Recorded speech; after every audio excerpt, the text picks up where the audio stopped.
I give you Carl Benjamin. Where is he?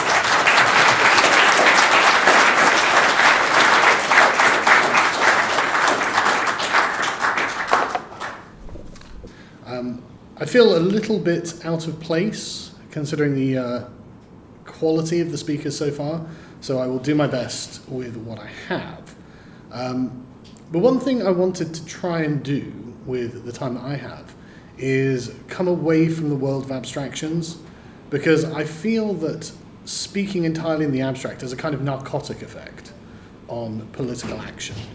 We sit there and we say, well, for the last 1,000 years this has happened, and therefore this is going to happen somewhere else, not where we are, and there's not really a lot we can do. And it kind of introduces a kind of fatalism into the right, which I think the right has been labouring under for quite some time. It's at least the duration of my entire life, if not my father's life as well. And so I would like to move away from that kind of perspective and think about what we can actually do here and now while we are alive and able to move. Just to quickly identify why the previous speaker said he doesn't understand why they're doing the things they're doing. I actually spent a couple of years just studying all of what they could call intersectionality, what you call woke, which is what's currently degrading and destroying our civilizations. And there's a short answer, there's a much longer answer, but it's basically just a communist insurrection against liberalism to destroy our countries and to degrade you as a people. And every mechanism that they can find to do it, they use against you. They're attacking your gender, they're attacking your identity, they're attacking, of course, the homogeneity of your communities, they're attacking the borders of your countries, they're attacking the concept of law and order itself to make you live under a reign of what someone, I can't remember who it was who coined this, as an anarcho-tyranny, where you are punished for any crimes you commit, especially any kind of possibly higher crimes, speech crimes, thought crimes, all that sort of thing. But of course, the person who stabs someone else to death in the street is given a lot of leeway.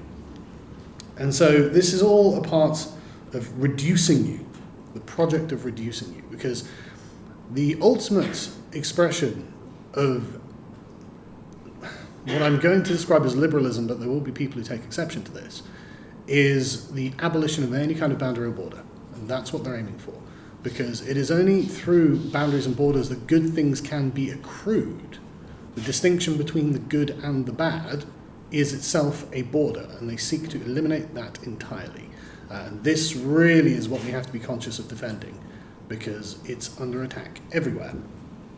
And they have to do this because if we were to use terms like freedom, freedom in a sort of traditionalist sense has a very right-wing bias, actually. And we see this everywhere. Look at the Norwegian gender paradox. Oh, you're free to make any choices. Great. What happens? Well, men become more manly, women become more feminine, and they kind of self-segregate into masculine and feminine roles of society. And it's the same when anyone has the freedom to, say, move to a place where they want. Well, they call this white flight or whatever else. Freedom tends to create kind of ethnic homogeneity. Makes people fall into habitual roles in society, because actually most of your daily life is kind of unconscious, really.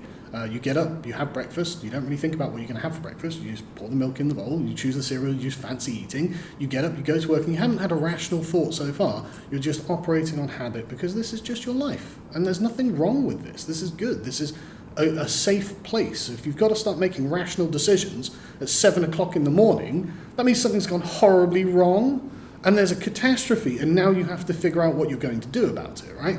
So this predictability of life is what people will always aim for, and this is why any concept of freedom we hold has to be the antithesis of the concept of freedom that they hold. They will view this habitual life as a form of oppression and, frankly, punishment. So anyway, I'm going to dare to drag the conversation down into the theatre of kabuki politics that we all play in and we watch, and stand us on the stage that I've been reliably informed isn't really where the decision's being made, which undoubtedly is true, but it is a place of power that actually we could have access to. And so this is one of those things where we've been in the wings for such a long time. We assume that these things are forever locked off and out of our reach, but actually I think that might not be the case for very much longer. Before we start, though, I think it's worth just pointing out that things are really grim. You know, not to directly repudiate a good friend of mine, but there are actually lots of people suffering, and I mean physically suffering. Somewhere in England right now, a young girl is being raped by a Pakistani gang. It's not you, but somewhere, someone is really suffering because of this. I've seen too many videos of gangs of Asians hunting down an English boy on his own and beating him. I've got sons, man. I've got sons of that age. And so we're not directly personally under attack right now, but there are these people. And I can't help but notice the quality of the accents in this room maybe renders these people invisible to you. But my family don't come from prestige. I was the first person on my mum's side of the family to ever go to university.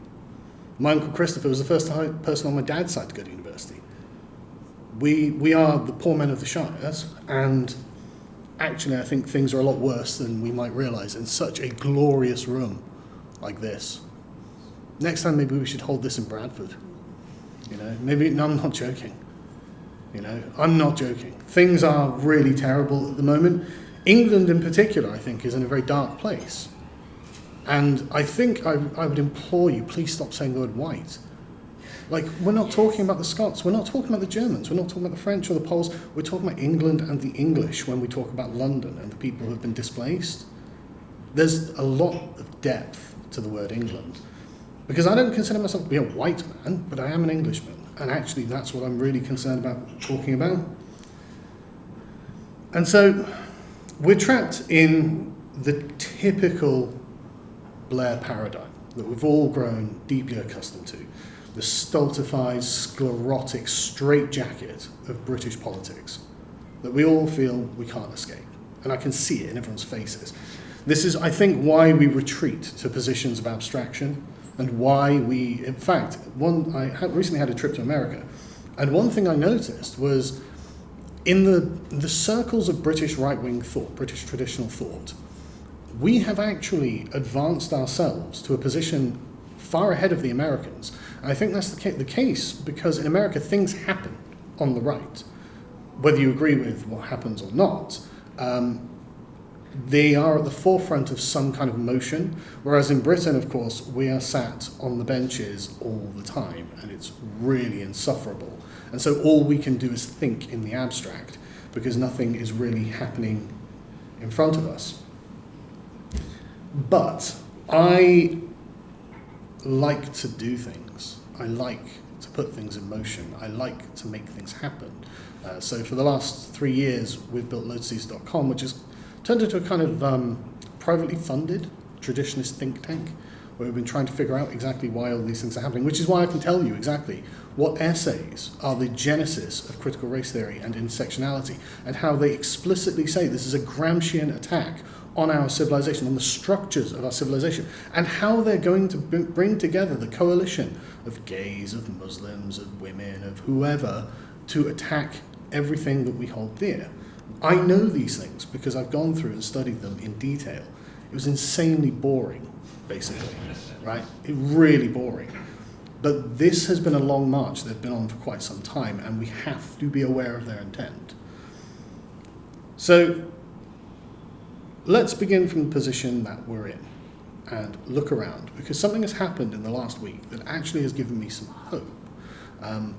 To attempt to liberate the stage from the stage master requires a kind of conscious effort of will to understand that the stage is controlled by the stage master, and to be able to move in such a way that even if certain lines are violated, that it doesn't destroy us. And I think in a way Britain has an advantage here of being not really a European country, because I can imagine that in France or in Germany or in Austria or wherever, where you have essentially full spectrum dominance of liberal ideology, then you are going to be the most popular political party in the country and rendered illegal as a terrorist group, as the AFD are staring down the barrel of. That, thankfully, isn't likely to happen in England, in Britain. So actually, this gives us a bit more freedom to act than we may have imagined. We actually are kind of insulated in a way from this kind of aggressive liberal politics because we're such an old country, because we are, at heart, a very traditional country. The only things that are valuable in England are the things that are old. Anything that's old intrinsically gains value here, and we can take advantage of that, actually. However, I'm not trying to unreasonably give you optimism, of course. The country is falling apart around us.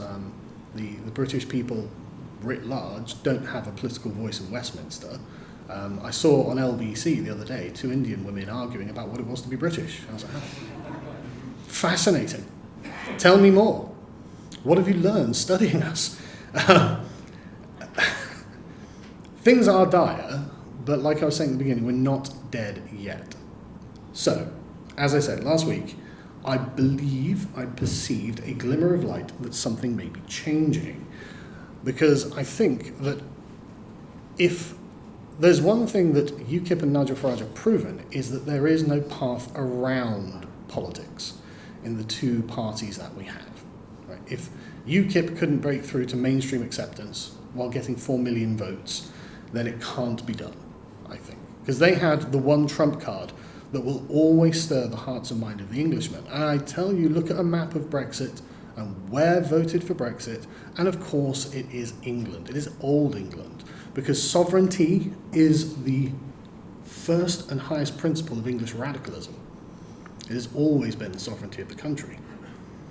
And if on that most powerful trump card, UKIP or the Brexit Party can't become the largest and most secure party, then on nothing can it be done, I think. So, we have to, I think, accept that our path to our goal is not around, it has to be through. And so the question is, which one of the uni party do we want to try and take over? And that's what we have to be thinking about. I know you don't like it.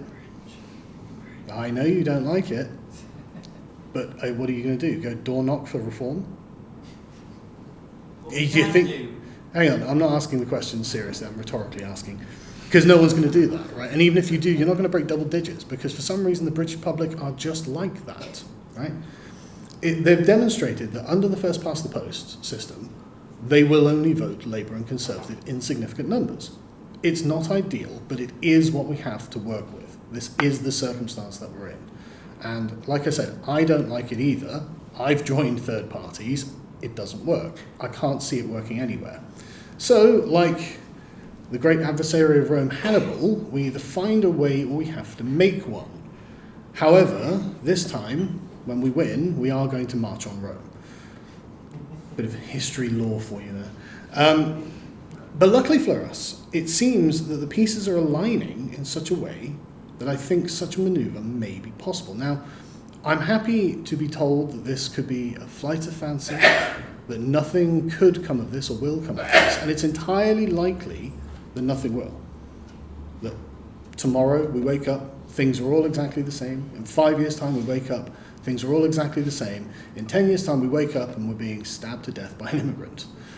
But I would like to at least try something, because I think that the political structures in this country are not as actually stable as they appear, and actually if we just start beating on them, maybe the established consensus will collapse. Because I think that we can see that the moral legitimacy of Blairism has died. Has anyone recently had an argument with a leftist where they've given you the, again, rhetorical question. I assume that you argue with leftists because they're everywhere, presumably in the Conservative Party. And you'll notice that their attacks on you and your arguments just fall flat. They're totally toothless. Now they're appealing to a past consensus that held when the world was different to how it is 20 years later. Because, I mean, it's all the same arguments that are being had. You can go back and watch debates and statements and things like that from the late 90s and early 2000s, and it's just the same rhetoric. But the world has changed, the world has moved on, and we should move on with it. Because while they have been stagnating, actually we have been honing and sharpening our rhetoric and being more clever and nimble than they are, because we've been forced to, actually. So I'm speaking, of course, of Nigel Farage going to the Conservative Party conference. Now, before I go on, can I get a show of hands? Who is a member of the Conservative Party in here? Well, I was until last year, but Doesn't count. soon after the transport. So I have enough. You know, this is fascinating. I expected at least one hand. Honestly, I expected half a dozen hands. Not one person in here is a member of the Conservative Party. Right. So, Because there isn't one. well, but perhaps there isn't one. It is a consequence of nobody being part of one, right? So in previous eras, it was unthinkable that Nigel Farage would be allowed to the Conservative Party conference. Now, I don't want to try and imply that Nigel Farage is perfect or anything like that, but I think with politics you have to work with what you have. You have to begin in the position you are and use the clay that you have to mould what you're trying to build. So Nigel Farage, I think, is the closest that we have to a proper Conservative person who is a prominent figure and politician. Agreed. Jacob Rees-Mogg, maybe, but Jacob Rees-Mogg, frankly, I see as being a bit spineless, actually. I don't see him having the fortitude, because I think he's concerned about his own career first, and his own reputation at dinner parties, perhaps, which, fine, I'm not judging, but of course that means we can't look to him for anything. But I think Nigel Farage is the closest we have, and I think this was displayed when, for some reason, the Conservatives allowed him to go to the Conservative Party conference in his office as a journalist. Now, I don't think Nigel Farage is a journalist, and evidently the Conservative Party members didn't think that either, because he was received like a rock star in the Conservative Party. Like, there are videos of people Charlie's age swarming around Nigel Farage to shake his hand, to get photos with him, to just bask in his presence, because he has been the only successful pro-British voice that has, on almost every issue I care about, been totally unbending on this. I mean, he is the only one. I saw him on Good Morning Britain yesterday saying, no, legal immigration is the problem. Illegal immigration is essentially irrelevant, because it kind of is. It's only 50,000 people a year. My God, can you imagine if 50,000 immigrants a year was the sum total of our immigration problem? Can you even imagine? Like, that was what it was in, like, 1990. Like, when London was an English city. Like, when things that happen now didn't happen. And so, as he put it on Good Morning Britain, half the party loves him and half hates him. And you can tell that there's a distinct demographic difference between the love and the hate. And that's interesting because it's the young people who love him.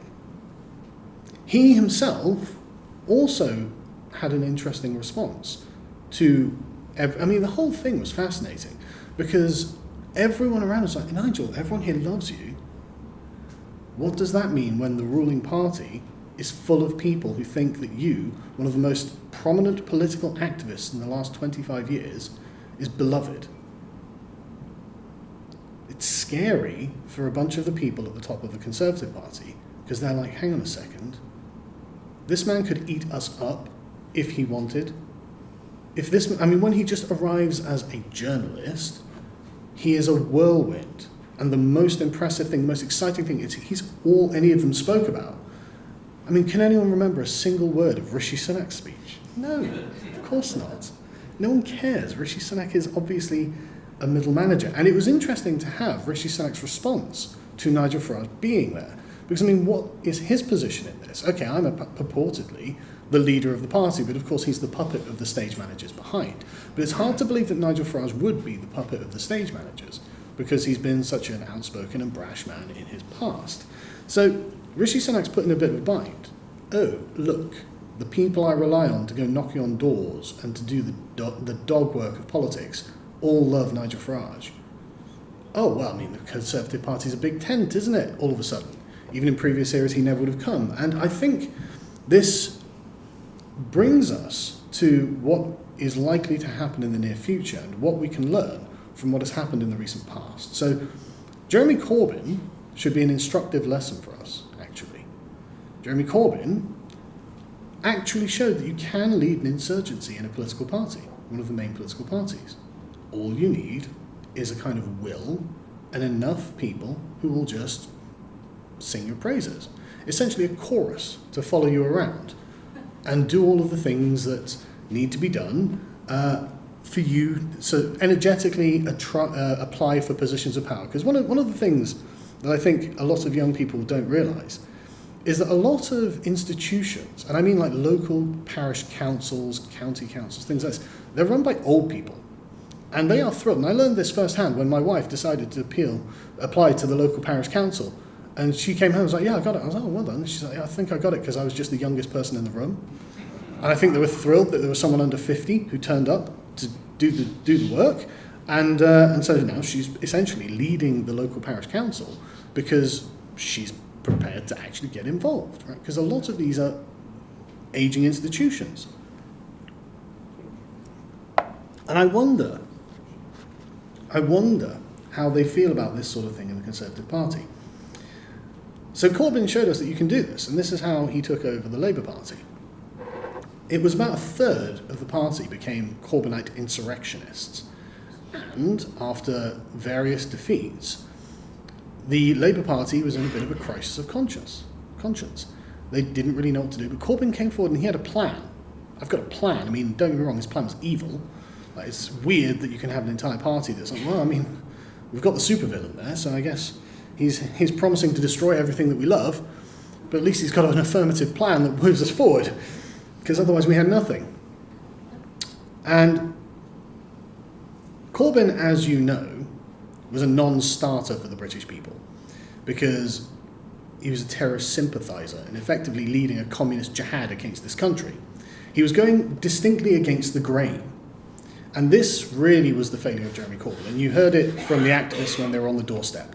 Oh, I'd love to vote Labour, but I hate Jeremy Corbyn. Well, why do they hate Jeremy Corbyn? Because actually, if you sit down and talk to him, not that I have, but you can tell that if you sat down and talked to Jeremy Corbyn, he'd be very polite, he'd be quite genial, he'd probably crack a few jokes. He actually seems kind of likeable, to be honest. You could hang out with him, have a beer. As soon as you start talking about politics, you realise, oh my God, this man's going to have me killed. But until that point, Jeremy Corbyn is not intrinsically an unlikable man, but the British people could sense he obviously had such deeply ingrained anti-British views that he elicited a disgust response from the average person on the doorstep. Right? And even with a candidate that flawed, I mean, like, is there a terrorist on earth that Jeremy Corbyn doesn't have a picture next to? And I mean it. I'm literally curious, right? Even a man that bad could become the leader of a party and be at the wave of a political movement. And so we can learn a simple lesson from Jeremy Corbyn. The procedure is quite possible, because it turns out that people in Britain don't really care about the internal factions of a political party. They don't. I mean, it's literally you put a red rosette on a pig and they'll vote for it, right? So they literally don't care who's running the party, unless that guy obviously is like, look, I'm just going to ruin you and take all your money. So the lesson that we learn from Corbyn is simply this: do not have a platform that the British public despises. It's literally that simple. Right? Almost, I mean, even Tony Blair's platform, which is, I'm going to ruin you and kill everyone you love, just really slowly manages to pass the sniff test with the British public. So, okay, what if, and this is, again, you see this with the Conservatives, oh God, we're down in the polls, quick, throw out red meat. Okay, but think about this. What if the platform was red meat? All the time, full spectrum, we're going to do what you like all the time. My God, imagine where the Conservative polling would be, right? But of course, no single Conservative can have this thought because of the previous gentleman's explanation of the control of the stage master. But anyway, let's go on to Starmer very quickly. Starmer is utterly uninspiring, and his platform is exactly like him. He's just promising more Blairism, more social contract society, more of the same, just without the idiotic, incompetent excesses of the Conservative Party. So Keir Starmer will probably get net immigration down to 500,000 rather than 1 million.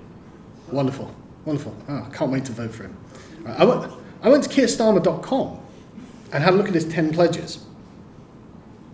Number 1, economic justice. Oh, thank God. Number 2, social justice. Brilliant. Number 3, climate justice. Number 4, promote peace and human rights. Oh, thank God, we need more human rights. We just need more. Number 5, common ownership. Okay, commie.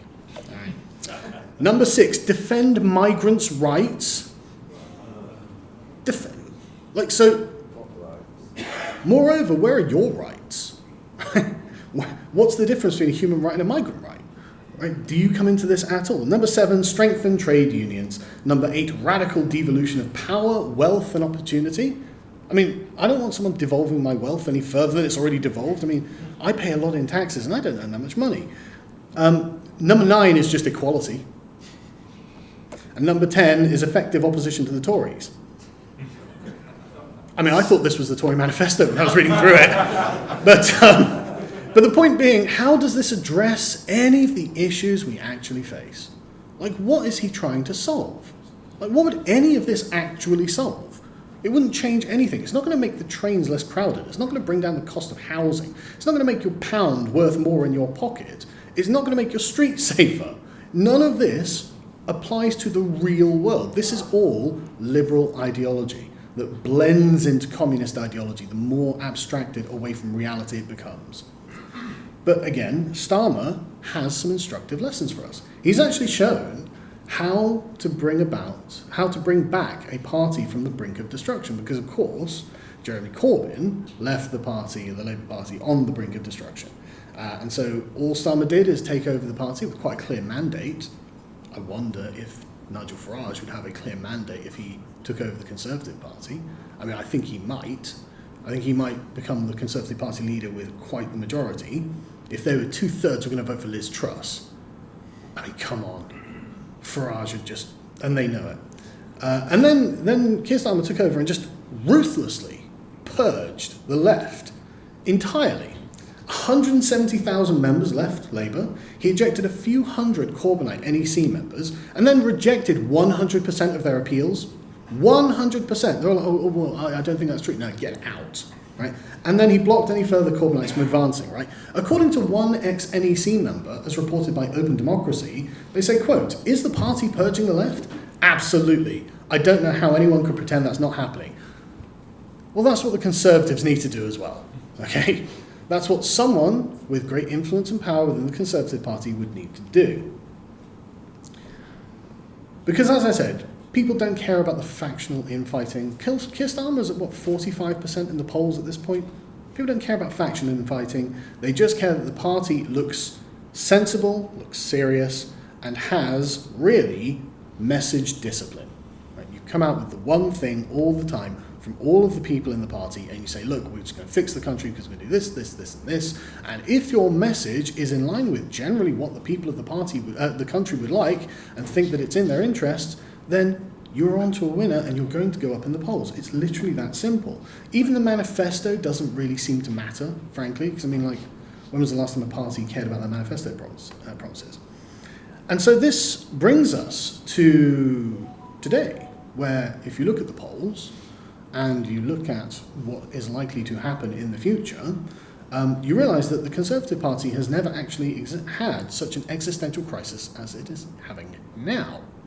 This is actually historically unique in the 200 years of the Conservative Party's existence, because they are facing a complete wipeout to a cardboard box known as Keir Starmer.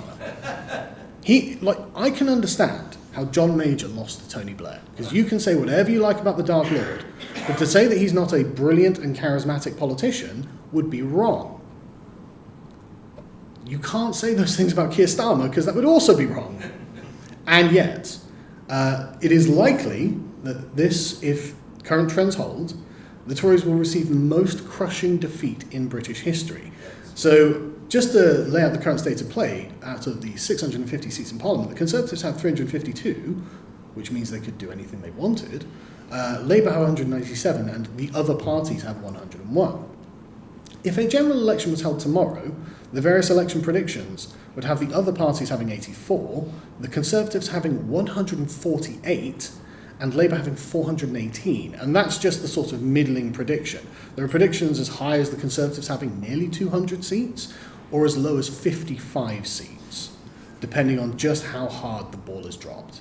So, and just to be clear, that is, when John Major was defeated by Tony Blair, he had 165 seats. So it would be a more catastrophic defeat. Brutal for the Conservative Party, but brilliant for us. I mean, this would be the best thing that could happen to the right-wing movement in Britain for literally generations, because it would put the Conservative Party into that crisis of legitimacy. The people running it ran it into the ground. And then you have a lot of strings you can pull on. For example, the Conservative Party, whether you like it or not, is 200 years old. It's a venerable institution. That's how the people inside of it think of it. Now, like I said, I don't think of it that way, because for my lifetime, it's just been a series of stabs in the back from the Conservatives while they smile in my face. And I'm like, right, okay, thank you. Oh, yeah, appreciate it. Okay, at least Labour are stabbing me in the front, But either way, you're getting stabbed, right? So I don't think well of the Conservative Party.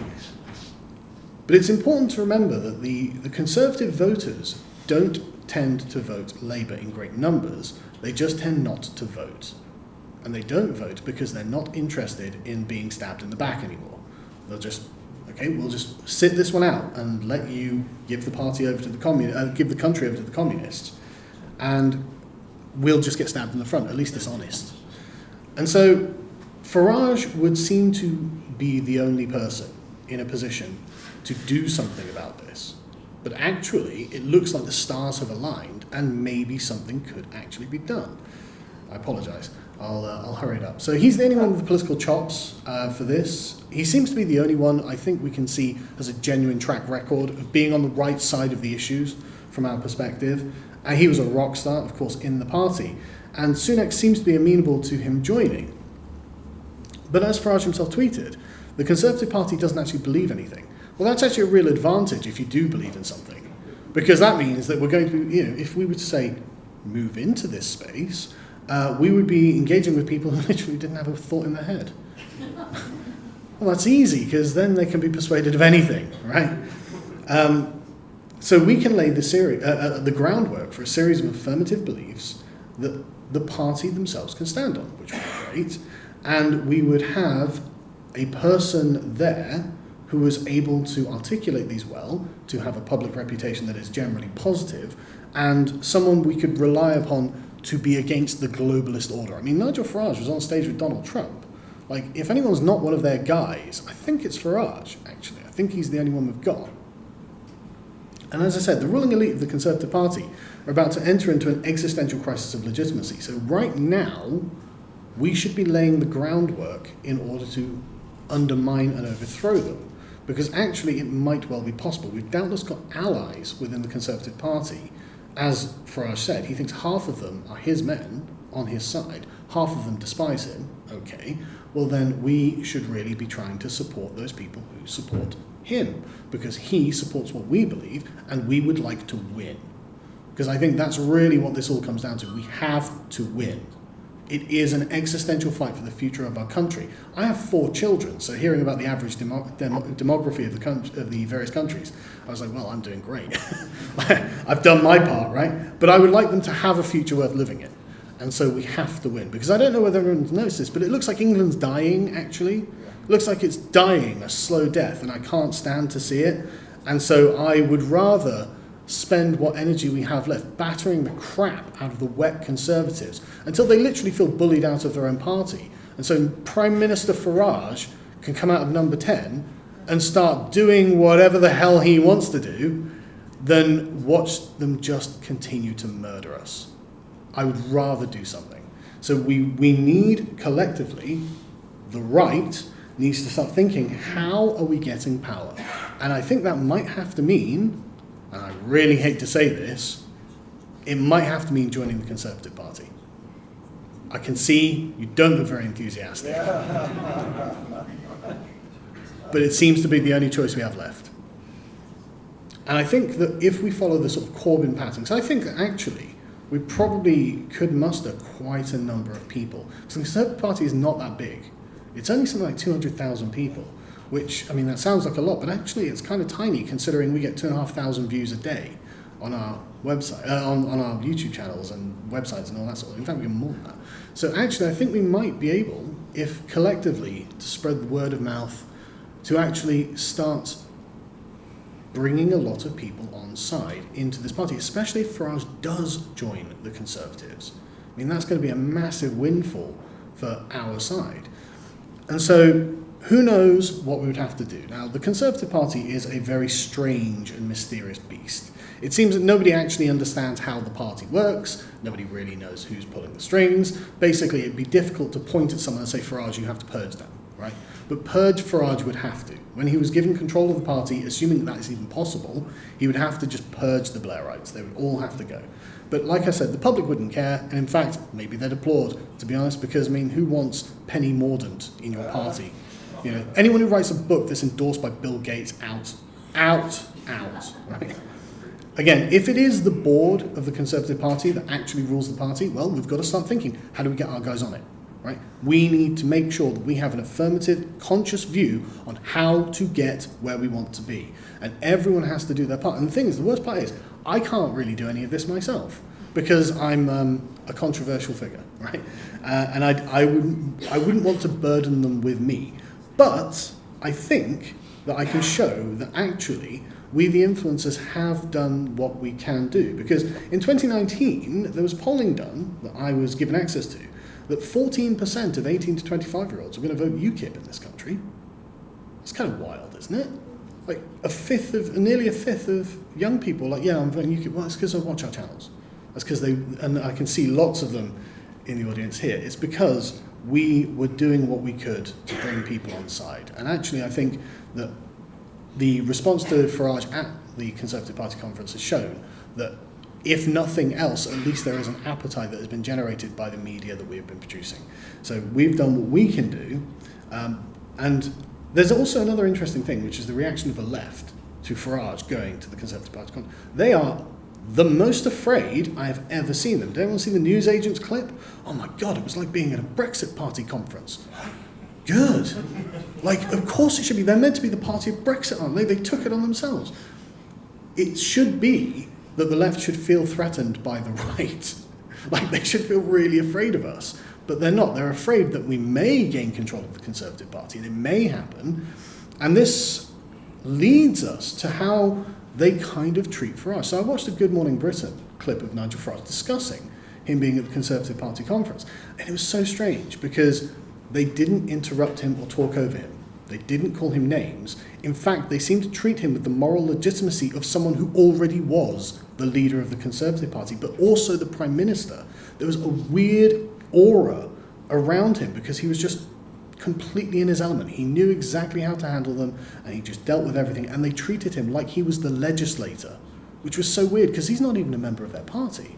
And I don't think they give that kind of respect to Rishi Sunak. So, what we need to do is properly organise. We should be disciplined, alert, and we should start doing this. We should assess our strengths, start making inroads into the party where we can, be active and vocally attack the David Cameron wing of the Conservative Party, damn their memory and make it clear to all that it's Blairism that is killing the party. That has to be if we're going to talk about message discipline, Blairism killed conservatism. Blairism killed conservatism. Over and over. It's killed the Conservative Party. It's why you're dead in the polls. It's why no one's voting for you. You guys have to go, right? That has to be the message discipline. And then what Farage should do, now again, I'm a big fan of pie-in-the-sky thinking, but Farage could use an organised elite of his own who he can rely upon in order to get things done. If he joins the Conservative Party, what he should do is fold the entire Brexit Party into it and make all of the Brexit Party MEPs candidates, bring his administrative apparatus of that party and start inserting it into the Conservative Party. Now, like I said, pie in the sky, I'm sure there's loads of reasons this won't and can't happen, but this is what you should be aiming for, to make sure the party becomes his machine, his beast. He has structure and organisation, experience in all of these things. And what's interesting is Farage is only 59. Now, he's been smoking and drinking for many years. I thought he was a bit older than that, actually. No shade, Nigel. He's only 59. So 5 years is actually not that long time a wait.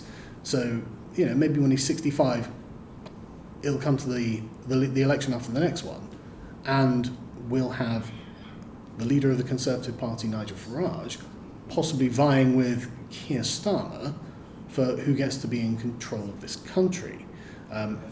It is possible, I'll wrap up now, it is possible that there could be a Prime Minister Farage. Now, like I said, I'm not saying it's likely, I'm not saying it's going to happen. What I'm saying is there are things we individually can do, and those things would actually involve small amounts of money and not that much effort.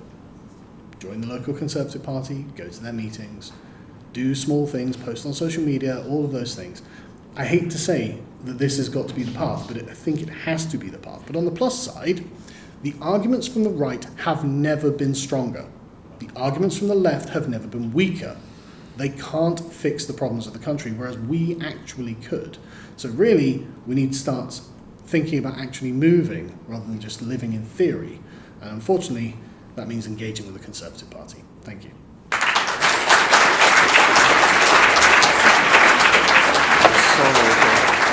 Another problem.